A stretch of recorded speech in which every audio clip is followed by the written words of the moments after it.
Hello friends, நம்ம இன்றைக்கி இதை பற்றி பார்க்க போகிறோம்னா மல்லி வரப்போகிற எபிசோடில் என்ன இன்ட்ரெஸ்டிங்கான சுவாரஸ்யமான விஷயம் நடக்க போகிறதாங்க பார்க்க போகிறோம். வாங்க வீடியோக்குள்ளே போயிடலாம்.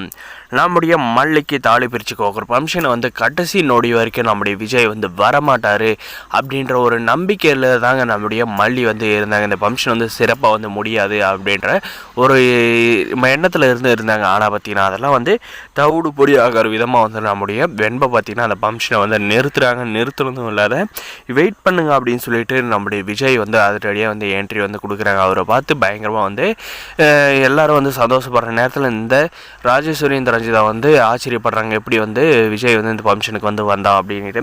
இந்த ஃபங்க்ஷனெல்லாம் சிறப்பாக முடிஞ்சிருதுங்க. முடிஞ்சிட்ட பாரு பார்த்தீங்கன்னா நம்முடைய மல்லிமே தான் பெரியம்மா கிட்ட போயிட்டு எனக்காக நிறைய செஞ்சுருக்க பெரியம்மா, இதுக்கெல்லாம் கைமாற நான் என்ன செய்ய போகிறேன்னு தெரியல, எனக்கு அம்மா இல்லாத குறைய நீங்கள் தீர்த்து வச்சிட்டீங்க அப்படின்ற மாதிரி சொல்லி வருத்தப்படுறாங்க. விஜய் தம்பி மேலே நீ எந்த எதுக்குமே வருத்தப்படக்கூடாது மல்லி. ஏன்னா விஜய் தம்பி இந்த வீட்டில் கண்டிப்பாக இருந்திருந்தாருன்னா அவர் தொல்லை பண்ணிக்கிட்டே இருந்திருப்பாங்க. எங்கேயாவது போக சொல்லி ஃபங்க்ஷனை நடக்க விட்டு இருக்க மாட்டாங்க. அதனால தான் அவர் பிளான் பண்ணி போயிருக்காரு அப்படின்ற மாதிரி நம்முடைய அன்னபூர்ணியம்மா சொல்கிறாங்க. ஆனால் அது உண்மை இல்லைங்க. நம்முடைய வெண்பா குட்டியால் தான் இந்த ஃபங்க்ஷன் நடந்திருக்குங்க. இந்த விஷயம் கூடி சீக்கிரம் நம்முடைய மல்லிகா அன்னபூர்ணியமாவுக்கு தெரிய வருங்க.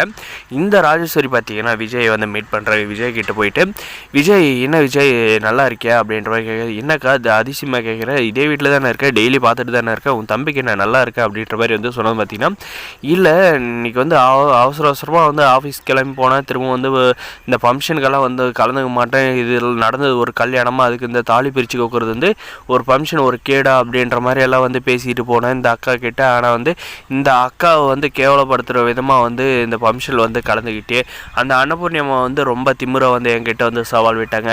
கண்டிப்பாக இந்த ஃபங்க்ஷனை நான் நடத்தியே தீருவேன் அப்படின்ட்டு. நானுமே கடைசி நேரம் வரையும் நீ வரமாட்டேன், இந்த ஃபங்க்ஷனை எப்படி சொதப்பல் பண்ணி அவங்க அசிங்கப்படுவாங்க அப்படின்ற மாதிரி நினச்சி இப்படி இந்த காரியத்தை எல்லாத்தையும் சொதப்பி விட்டுட்டே அப்படின்ற மாதிரி கேட்குற பார்த்தீங்கன்னா, நான் மல்லிகோசரெல்லாம் வரல அக்கா, நான் வந்ததே வேறு விஷயம் அப்படின்ற மாதிரி கேட்டதுக்கு, என்னடா விஷயம் அப்படின்ற மாதிரி கேட்குற பார்த்தீங்கன்னா, நான் வந்ததே வெண்பாவை தான், வெண்பா மட்டும் இல்லைனா கண்டிப்பாக நான் இந்த ஃபங்க்ஷனுக்கு வந்திருக்க மாட்டேன், வெண்பாவோட பாசம் தான் என்னை இழுத்துச்சு அப்படின்ற மாதிரி சொன்னப்போ, வெண்பா என்னடா பண்ண அப்படின்ற கேட்குறதுக்கு, எனக்கு கால் பண்ணி இந்த ஃபங்க்ஷனில் கலந்துக்க சொன்னா, அப்படி கலந்துக்கலன்னா கண்டிப்பாக வெண்பா என்கிட்ட பேச மாட்டேன், அப்படி வீட்டை விட்டு போயிடுவேன் மல்லியம்மா கூட அப்படின்ற மாதிரி சொன்னான். எதுக்கு அவளுடைய நம்பிக்கை வீணடிக்கணும், அவளுக்கு அம்மா இல்லாத குறைய மல்லி தீர்த்து வைக்கிறான்றத வெண்பா முழுமையாக நம்புறா. அதை நானுமே நம்புகிறேன். ஆனால் இந்த கல்யாணத்தை பொறுத்த வரைக்கும் நான் நம்பிக்கை வைக்காத இருக்கேன், உங்களுக்கே நல்லா தெரியும். அதை நான் வெண்பாவுக்கோசரம் இந்த ஃபங்க்ஷனில் கலந்துக்கிறேன் அப்படின்ற மாதிரி சொன்னதும் பார்த்தீங்கன்னா, எல்லாம் அந்த சிறுவண்டோட வேலையா அப்படின்ற மாதிரி அவள் யோசிச்சுக்கிட்டு, சரி விஜய் இதுக்கு மேலே கொஞ்சம் உஷாராரு, அந்த கோஷ்டி கிட்ட மாட்டிக்காத, அந்த கோஷ்டி என்னன்னாலையும் பிளான் பண்ணி உன்னை அவங்க கைக்குள்ளே கொண்டு வரதுக்கு பார்ப்பாங்க அப்படின்ற மாதிரி சொல்கிறப்ப, இல்லைக்கா நான் வெண்பாக்கோசரம் மற்ற எது இவங்க யார் என்ன பண்ணி தான் வந்திருக்க மாட்டேன் அப்படின்ற மாதிரி சொல்கிறாருங்க. நம்முடைய இந்த ராஜேஸ்வரன் பார்த்திங்கன்னா இந்த வெண்பாவுக்கு ஒரு முடிவு கட்டணும் அப்படின்ற மாதிரி யோசிக்கிறாங்க.